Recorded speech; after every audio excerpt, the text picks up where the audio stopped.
Live from the National News Studio, Sri Lanka.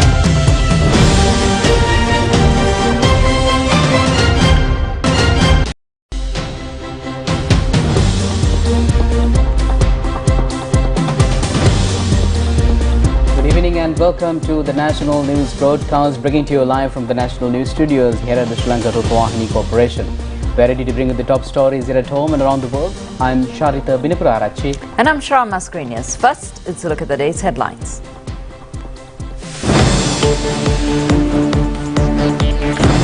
The President requested the opposition to support to build up the economy disregarding political differences. The IMF plan was presented in Parliament. The central bank says IMF credit facility can be used for general expenses of the government.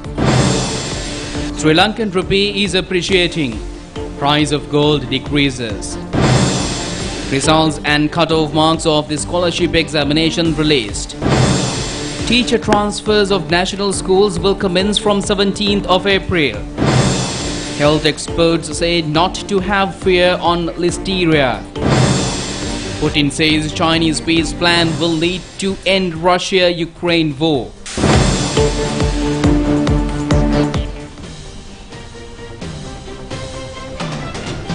On to those and other stories in detail now, and starting off with the top local story. President Ranil Wickremesinghe requested the opposition to extend their support to implement the agreement with the IMF to build up the national economy disregarding the political differences.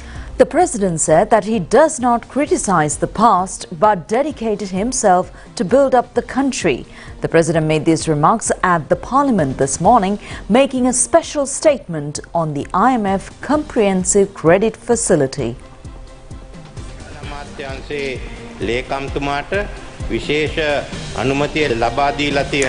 The President said that Sri Lanka has been able to secure the extended fund facility of the International Monetary Fund. He said that when he takes over the country, it had been officially declared bankrupt. The inflation had risen to 73.7%. People suffered for days in queues for fuel and gas. Schools remained closed.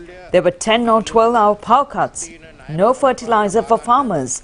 Anarchy prevailed in place of law and order. Outsiders had forcefully entered public buildings and were in occupation. Mob attacks were widespread. No one was willing to accept responsibilities in such an environment. With the receipt of the IMF facility, it has paved the way for us to build the future of our youth. Under this credit facility, we will receive approximately $3 billion within a period of 4 years. We have now received its first tranche of $333 million. We expect about $7 billion more of rapid credit support from the World Bank, ADB, and other parties that extend credit facilities. There are people who interpret the EFF or the IMF as simply another loan. There was also those who clamour, saying that the total debt of the country cannot be paid off with this amount. Some tried to make the country totally dysfunctional before the IMF took the decision regarding our country. However, the majority of the public were not willing to disrupt the progress of the country. The people acted with sheer responsibility for the country. Amidst numerous hardships, bearing all kinds of pressure and undergoing suffering with equanimity, the people remain calm and patient. Their commitment was a great strength in achieving the IMF facility. Therefore, the President extended his gratitude to the people. Fuel prices will be determined based on the 2018 price formula. The adjustment will take place once a month to cover the cost. Therefore, determination of fuel prices will benefit of politicalization. Measures will also be taken to adjust the tariff of electricity every 6 months to cover the cost after considering the estimated future cost. Key loss-making state ventures of the balance sheet, namely the Road Development Authority, Sri Lankan Airlines, Ceylon Petroleum Corporation and Ceylon Electricity Board, will be restructured. Measures will also be taken to exchange the foreign loans obtained on overdue foreign guarantees mentioned in the balance sheet of the state-owned enterprises as payable debt of the government of Sri Lanka. Inflation rate will be brought back between 4 to 6%, We were able to reduce the inflation to a considerable level. Further, we hope to bring back the inflation rate to a single digit by mid-2023. When these measures are in progress, the country would have to gradually refrain from printing money, financing the government by borrowing from the central bank to cover the budget deficit. Therefore, the Treasury will have to reduce the budget deficit by a significant amount and utilize various market instruments for this purpose. We are currently going through a difficult period. We are well aware that a certain section of the society is facing immense hardships due to the tax burden. The government and the IMF will review the program every 6 months. The first review will take place in June. Some people try to portray that these issues can be solved through beliefs and confrontations. However, these problems have been solved through caution, care and wisdom. We have to work together towards this end by setting aside criticism of the past. If we implement the economic reforms with proper financial discipline throughout the next 4 years, in accordance with the agreement, a strong economic foundation will emerge for the future of the country. The local production should be increased and more avenues of the foreign income should be explored. All these are not easy goals. However, we have to move forward by making sacrifices for the country.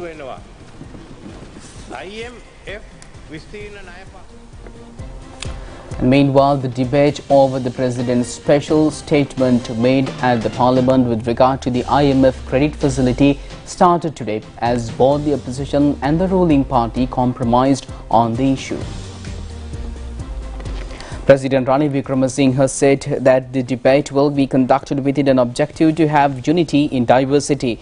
We all can express numerous views but have to unite to work together.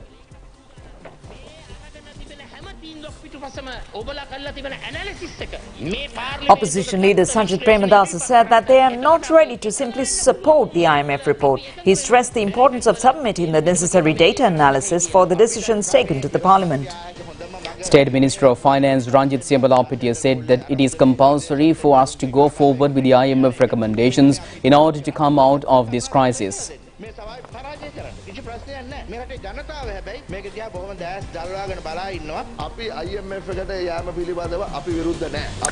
Parliamentarian Harsha De Silva said that they are not opposing the agreement. The government should agree with the opposition to conduct necessary amendments.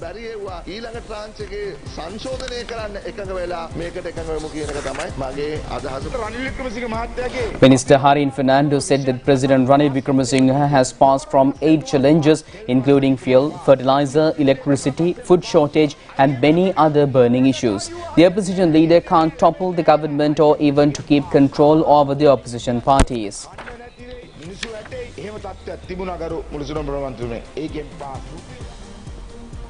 Governor of the Central Bank, Dr. Nandalal Veerasinghe, says that the finance facility received by the IMF can be utilized not only to pay the balance of trade but also for the general expenses of the government as well.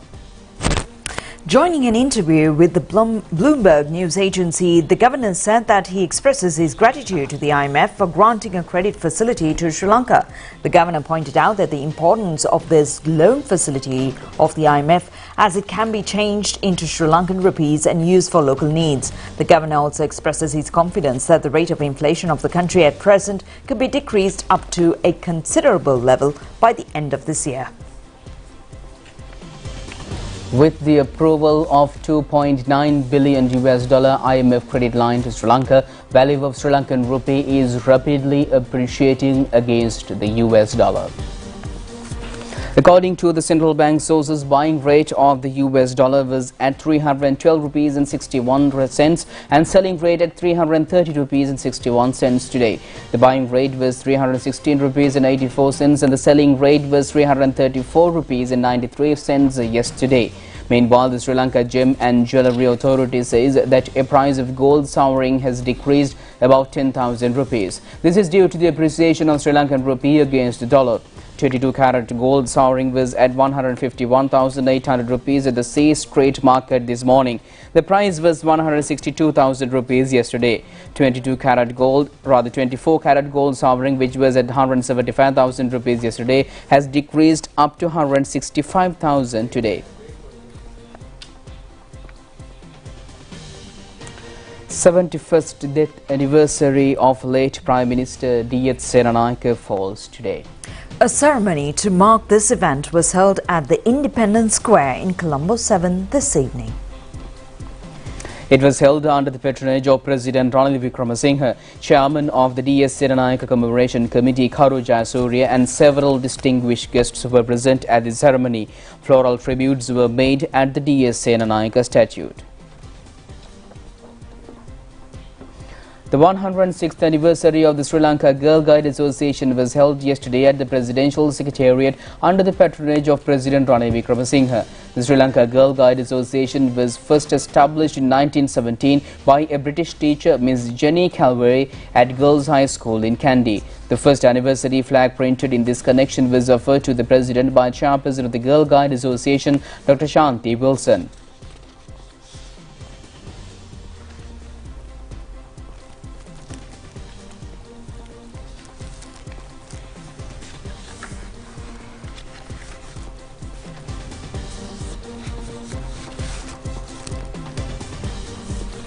The National Vesak Festival will be celebrated at the premises of Gangarama Temple in Colombo, Presidential Secretariat and Prime Minister's Office on the 5th, 6th and 7th May. These facts were revealed by President's Secretary Saman Ekanaika at a discussion held in the Presidential Secretariat yesterday regarding the organization of Buddha Rashmi National Vesak Festival.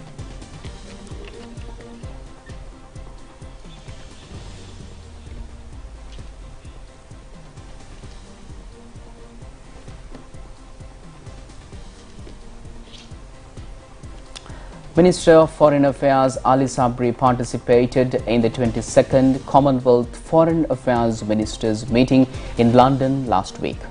During the visit, he also attended the Commonwealth Day ceremonies celebrating 10 years of signing the Commonwealth Charter by Her Majesty, the late Queen, symbolizing the shared values and principles of the member nations.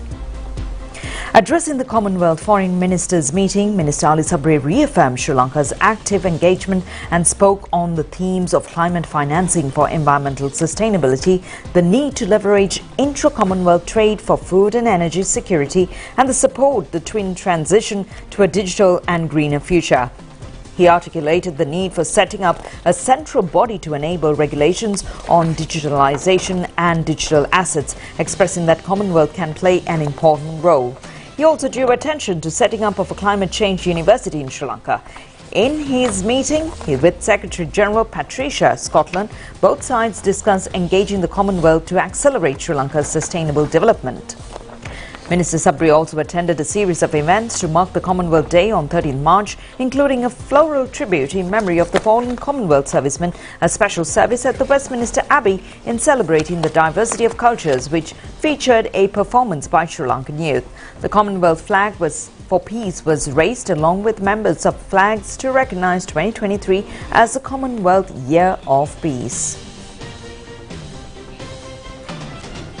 Minister of Foreign Affairs Ali Sabri is on an official visit to South Africa from yesterday to the 25th of this month at the invitation of Minister Dr. Naledi Pandur.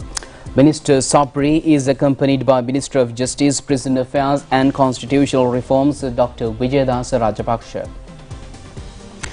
This visit is in line with Sri Lanka's stated policy, including at the international fora. This is a remaining committee addressing the reconciliation through domestic mechanisms. In this context, the Cabinet of Ministers approved the concept of a truth and a reconciliation mechanism as proposed by the Cabinet Subcommittee on Reconciliation, which is chaired by the President. The Cabinet also authorized the Minister of Foreign Affairs and the Minister of Justice to operationalize the concept and to initiate discussions and facilitate the drafting of a truth and reconciliation law. In support of this process, the South African government invited the Foreign Minister to visit South Africa to obtain insights with regard to the South African experience in the establishment of their truth-seeking commission.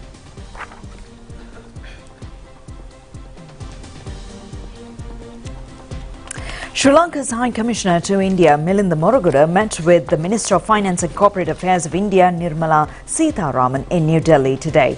This was the latest of a series of meetings High Commissioner Murugadoda has had with the Minister Sita Raman since November 2021 on Indian economic cooperation and the assistance to Sri Lanka in the context of the present economic crisis. At the outset, High Commissioner Murugadoda thanked Minister Sita Raman for the leadership that the Government of India took towards the realization of the International Monetary Fund's Extended Fund Facility arrangement for Sri Lanka.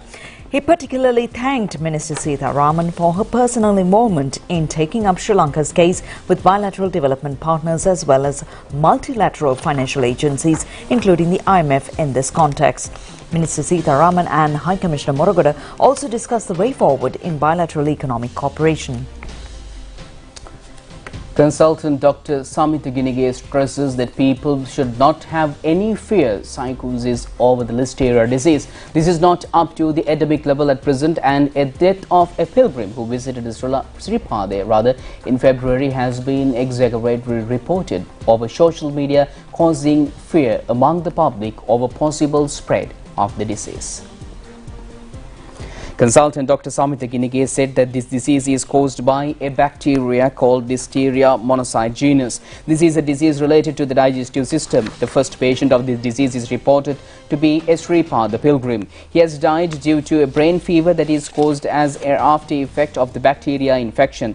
Except from this case, no other patient has been reported throughout the island. This is not an epidemic, but an isolated case occurred due to the Listerium bacteria. Therefore, people should not have any unnecessary fear over the disease.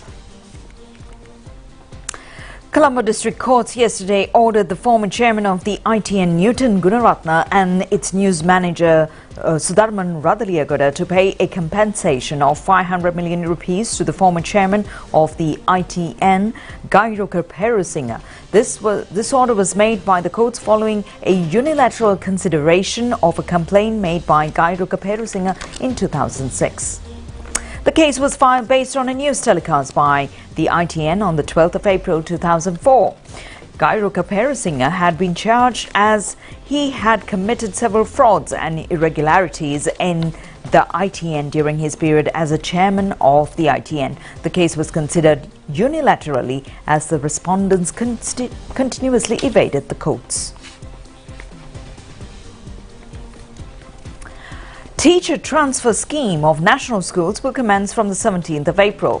Transfers are applicable to teachers who completed 10 years of service in the same school and the teachers who have received annual transfers. If the teacher transfers will have negative effect on the students who study at the GC O-level and A-level exams or classes, the principals of the relevant schools will be able to consider the appeals made by the relevant teachers. A special appeal board will be appointed for this purpose. In addition, all temporary attachments of the teachers have been extended up to the 30th of June.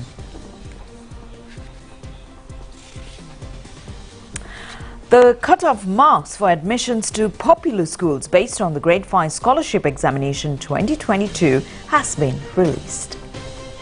Further details in this connection will be available at www.g6application.moe.gov.lk website from tomorrow. All appeals in this connection can be presented to the Ministry of Education from the 1st of May only through online.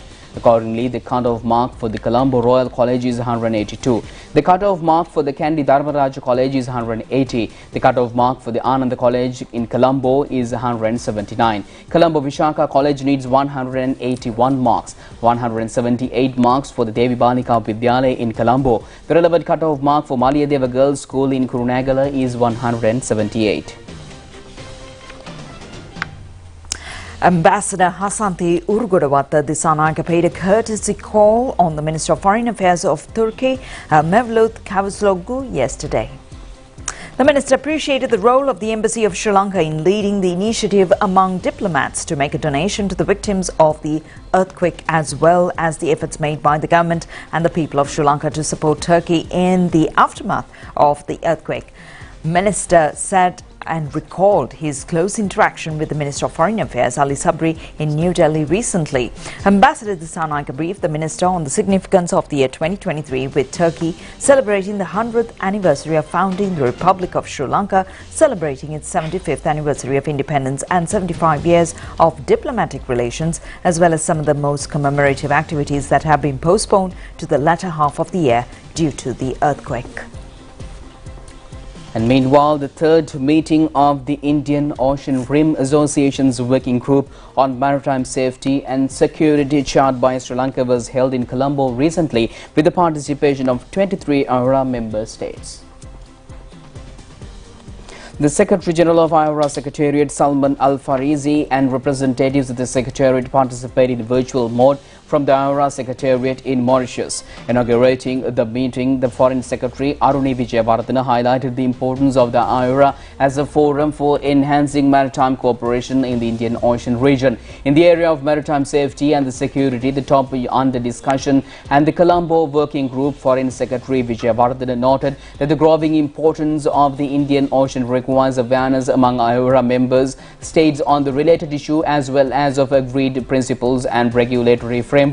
The Indian Ocean Rim region faces many traditional and non-traditional safety and security challenges, including piracy, armed robberies at sea, transitional organized crimes such as human smuggling, human trafficking and drug trafficking, as well as illicit trafficking in wildlife, IUU fishing, ocean pollution, overexploitation of marine resources, and illegal transport of hazardous material. Climate change and destruction of ocean biodiversity also challenge the safety and security of the Indian Ocean. Critical infrastructure connected to the Indian Ocean, which is physically, digitally and environmentally vulnerable, needs to be protected. Top-level entrepreneurs of the country says that the economy of the country can be made self-sufficient level soon by motivating new entrepreneurs. At a press briefing held in Colombo today, they said that more entrepreneurs should be created to get out of the debt crisis. Chairman of the Microelectricals, Dhammika Samaravikrama, said that there must be a financial discipline to become an entrepreneur. Without discipline, it is difficult to continue a business. Sri Lanka has only 1.7% entrepreneurs out of the population at present. This rate should be increased at least up to 2.5% by the end of this year. With 10-year strategic plan, this rate should be increased up to 10% to make the country self-sufficient. The number of entrepreneurs in the country must be increased. Then they will contribute to increase the gross domestic income. Retired Chief Operational Engineer of the Sri Lanka Rupavahini Corporation, Sherwin Pereira, has passed away yesterday, and he was 60 years at the time of his demise. Sherwin Pereira joined the Sri Lanka Rupavahini Corporation as a member of the first group of technical officers in 1982. He actively rendered his service for studios and outside broadcasting activities. He was the first and single officer who had completed 40 years of continuous service in the Sri Lanka Rupavahini Corporation. He retired from the service last year. His final rites will be conducted at the St. Anne's Church in Valigampitiya, Cha Ella, at 3:30 p.m. tomorrow.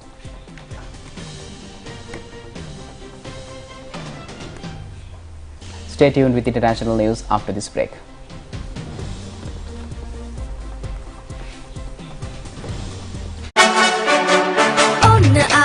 cricket fever රටට බෝවෙලා ්‍රීම කොත්තුමී එක්කල ෆන්ඩබල් වෙලා කෙලෝ spicy කොල්ලෝ හැම්මි ්‍රීම කොත්තුමීමී බින් මැට්ස් එක fun කරවයි ්‍රීම කොත්තුමීමී hot and spicy රසද ්‍රීම කොත්තුමී කනකොට අපරේ beat එකට නැටවෙයි set එක තාලෙට ගස්සල boundary උඩින් කප් එක උස්සමුද ඉතින් චියර් අප් කරමු හදවතින් ්‍රීම කොත්තුමී big match fun ්‍රීම කොත්තුමී තියනකම්.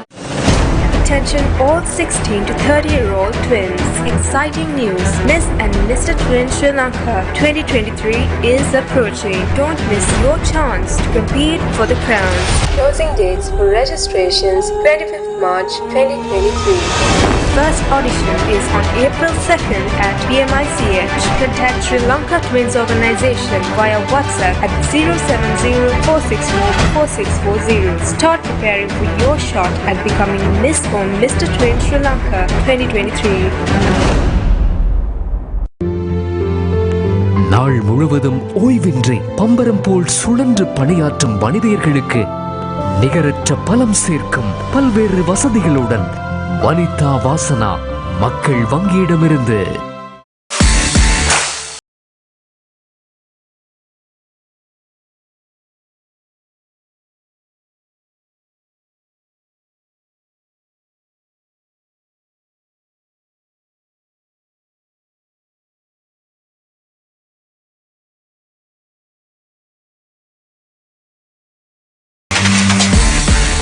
The blue-green action continues as they celebrate a 127-year legacy. Join the cricketing extravaganza at the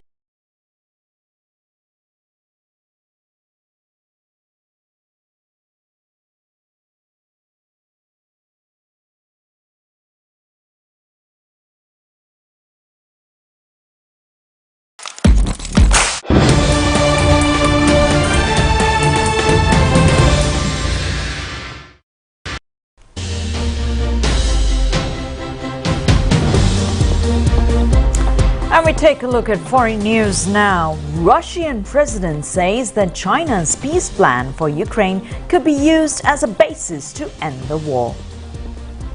The Russian leader met Chinese President Xi Jinping on yesterday in Moscow to discuss the conflict and relations between the two countries. China's plan, published last month, does not explicitly call for Russia to leave Ukraine. Listing 12 points, its call for peace talks and respect for national sovereignty without specific proposals. But Ukraine has insisted on Russia withdrawing from its territory as a condition for any talks, and there is no sign that Russia is ready to do that. In a joint news conference, Russian president said that many provisions of the Chinese peace plan can be taken as a basis for settling of the conflict in Ukraine wherever the West and Kyiv are ready for it. But Russia had yet to see such readiness from the other side, he added. Standing alongside the Russian leader, Chinese President Xi Jinping said his government was in favor of peace and dialogue and that China was on the right side of history. He again claimed that China had an impartial position on the conflict in Ukraine, seeking to cast Beijing as a potential peacemaker. The pair also discussed growing trade, energy and political ties between the two nations.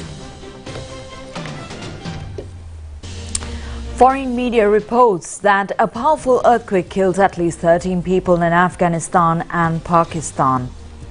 The death toll from a strong earthquake that struck northeast Afghanistan on Tuesday could rise much higher, as authorities warned after tremors were felt in several major Pakistani cities and as far away as the Indian capital in New Delhi. At least 13 people have been confirmed dead so far after a 6.5 magnitude quake sent residents fleeing from their homes in towns across northern Afghanistan and Pakistan as it damaged buildings and triggered landslides.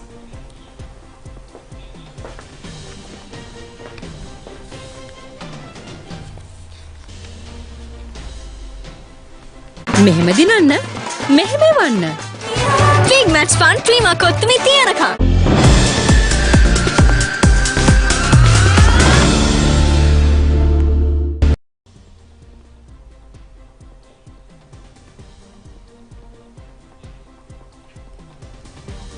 Welcome back with your sports update. Silk Sports awarding ceremony was held at the BMICH in Colombo to felicitate all sporting stars and to promote sporting events.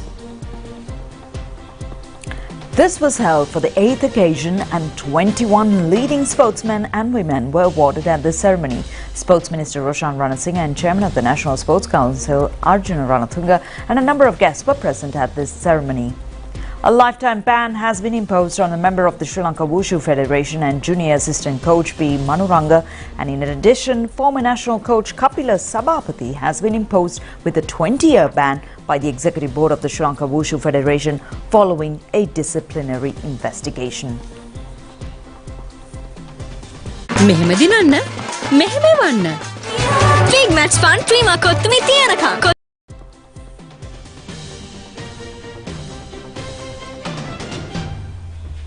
And with that, we conclude tonight's news. Do it just tomorrow at the very same time. I'm Charita, signing off with Sharon. Stay safe. Good night.